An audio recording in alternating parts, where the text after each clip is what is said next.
W12P. W12P. You're listening to W12P with me, Glenn Bartlett, and I'm currently on the phone to possibly the liveliest, most energetic, and I don't know, the most energetic twins I've possibly ever come across in my life. It's John and Edward. Hello, guys. Hey, it's John and Edward, and we're here talking to all of you.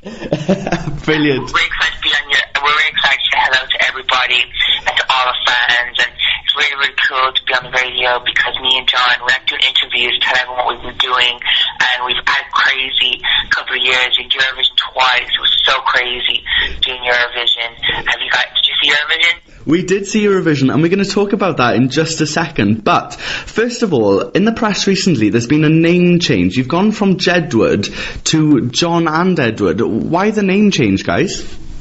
I don't know. There's no name change. It was just like all this press for like saying we changed our name. Like we didn't even say we were going to change our name. We just kind of had this idea that it was John and Edward. Like other radio stations would play a song by John and Edward, because usually people hear Jedward, they go, "Oh no, we won't play that song." Like if one of our songs was by another artist, then we'd definitely be played like and be like number one all around the world. Cool. So you don't mind what you're called, really, as long as it's Jedward or John and Edward, yeah? Well, Jedward's like trademarked all around the world, so like that took a while to do that. So it's always going to be Jedward. Brilliant. Okay, I'll call you Jedward for now then.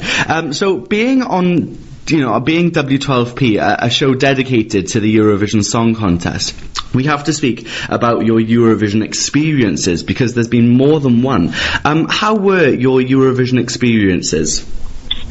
I think our Eurovision experience when me and John went to Eurovision the first time, we were only known in the UK and Ireland. We had fans here and like fan base in some of the countries, and then when we did Eurovision, literally the night we formed this whole media frenzy over John and Edward, who are these guys, and everyone wanted to know who we were, and everyone wanted to take pictures, and then we're on the front cover of the Wall Street Journal and all these massive newspapers around the world. We're in Time magazine, and we're like, because no one had ever seen our hair spiky. And then I think the first time lipstick, and we became ace, and then sold loads in record sales, and it was in the car commercial in Hyundai out in where was it, Korea? Yeah, it was all countries. It was really cool. And then the second year we were voted in, and then then we had an album called Victory for like, and lipstick with the lead single on it. And then the next year we did we entered Waterline, that was a totally different type of song. It was a more singing song. And then we had water on stage, and it was crazy performance, and then we had these kind of Power Ranger outfits, not really Power, but we designed all the clothes we wore in the different Eurovision contests each year. And then basically me and John, when we hit the stage, we said we're going to do this, and then we had flat hair the second year, and then that was the first time anybody had really seen me and John with flat hair, so the whole breaking news like, whoa, John never has flat hair.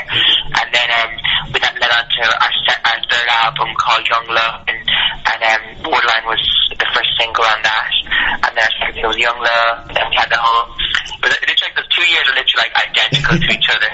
Like we had everything was like back to back, like we did Eurovision, so brilliant. And literally, by going on to Eurovision, you took over Europe, and you became some sort of world emperors, maybe. And certainly your fan base has grown a lot, especially Europe, but of course the world. Do you feel proud to have such a loyal fan base? Yeah, like me and John, we've been on tour in Europe and all these different European countries, and I always like to have loads of love to say hello to me and John. And then in Australia also watch the Eurovision, and they voted us like their winners, I think both years or something. So like they always give loads of support. And always travel to all concerts. A lot of fans from Europe are travelling to our UK tour dates as well. Brilliant. So exactly, you've said about a UK tour dates, but before we run into that, you did say famously that you were going to try and represent Ireland every year at the Eurovision until you won. But we didn't see you in 2013. What happened?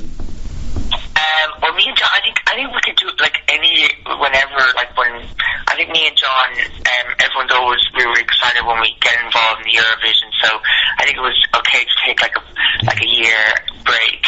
Yeah.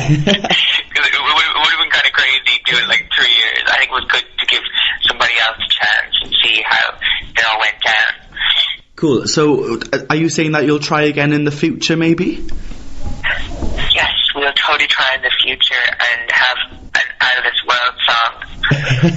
Yeah, represent Wales. Brilliant. Yeah, represent Wales. That'd be great. We need some talent because the UK isn't exactly doing well in the Eurovision. I think the UK, they need to split up. I know like the UK, but Wales should enter somebody, and Scotland should enter somebody, and England should enter somebody.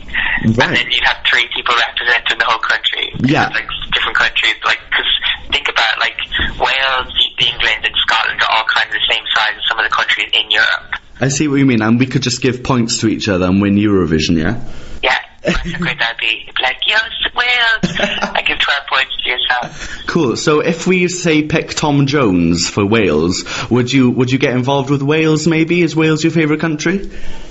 Oh, Tom Jones, yeah, I think Tom Jones is like really, really good. I think, like, come on, he does the voice and everything, and he has all his albums, he's got really curly hair. I think it'd be great to do it. Would you possibly perm your hair for Eurovision, do you think? I don't think we'd ever perm our hair. I think that's like, I don't know, it's kind of crazy, I know, it's kind of... Yeah, is it too crazy for Jedward, maybe?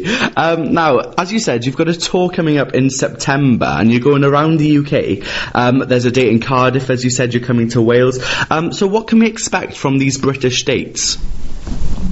You can expect a lot of energy. You can expect one stage for 2 hours. We sing like 25 songs. It's crazy. We play guitar. We do a whole acoustic set. We sing like 5 songs acoustic for our fans, and everyone's singing along. It's really, really cool. And it's really like we're really like interacting with the audience a lot, and everyone has a really, really good time.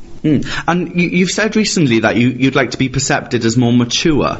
Will that be coming across in your tour? Yeah, I think it will. I think our fans have always seen us as us. They always knew it was us, and the rest of the public was like, whoa, Jedward did this, what are Jedward doing?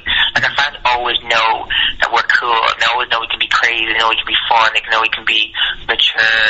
Like, we always, like, give everything at our concerts. We do the energetic songs, we do the heartfelt songs, slow songs, so there's something for everybody. Like, if you didn't know a song, like you didn't know our albums, you'd still go to the concert and you'd still be able to sing, and you get, even if you don't know a song or album, it's still like all the songs are those type of songs that you just get into, and it's really good live to sing. Cool. And your new album, Luminous, is coming out later this year, I believe. A new album not called Luminous. No one knows the name. Don't worry, we'll get it advertised on our show. So, as you said, with the more mature sound and the acoustic set, is there going to be some sort of new sound from the album, or is it going to be like your other albums? Well, our last albums weren't all written by us. They were like, our new album's going to be all written by us. So every single song has been like wrote by us. So they're all going to be really different titles. They're all going to be their own songs, and they're all going to take over the world. Now, and also, I've read somewhere recently that your net worth is £4.95 million. And if you just go back to your X Factor days when you used to perform every single Saturday, very energetic, the public loved you, except for one person in particular maybe, which was Simon Cowell. Do you possibly laugh yourself to sleep now, knowing that you've proved Simon Cowell wrong? I think me and John, whenever we think about other people and what they're doing, and like they're not part of us, like we do our own thing. Like, I think we wouldn't be laughing at other people. We're kind of just are happy for everything we've achieved, everything we've done, and everything that's just like a bonus. Oh, brilliant. So, what are you spending your money on at the minute? Is it going into production, or are you living the high life? What's happening? Well, everything takes preparation, like concerts, and then you've got to organize venues. Then you got to do all this different what goes on behind the scenes. So that's usually invest in. Brilliant. Thank you very much. Also, when we play your songs on our show, there's always some sort of buzz from our listeners when we play a Jedward song that was in Eurovision or something off your new album. Literally, they love you. And I told some of my followers on Twitter today that I was interviewing you, and literally, I think my phone exploded. So, would you like to say anything to your fans and to the listeners of W12P? I want to thank all our fans and fans for tweeting you for coming to our concert dates, and we can't wait to see everybody in Cardiff. And our whole UK tour is from the 24th September to the 30th of September. So if you want to go on a big massive jet adventure, you can do all the dates, because some fans are like, literally, it's like a holiday. Like, they go from date to date. It's like they live the lifestyle of Jedward for a whole week. Yeah, and also there's pictures of you at airports and at gigs where you're hugging your fans. And I think they believe that it's some kind, you're part of their family. Is there sort of a Jedward family? Like, okay, Monday the 30th of September, we're in Cardiff. Yeah. So, can't wait. Brilliant. St. David's Hall, like, how cool is that? Like, it's so cool. I saw pictures of it, like, it's an amazing venue. Like, it looks like something out of, like, a Jane Austen movie or some other type of movies. Really? It has, like, pillars and everything. Yeah, it's really cool. So me and John, we might bring some cool Georgian jackets or like, we'd have a lot of cool costumes.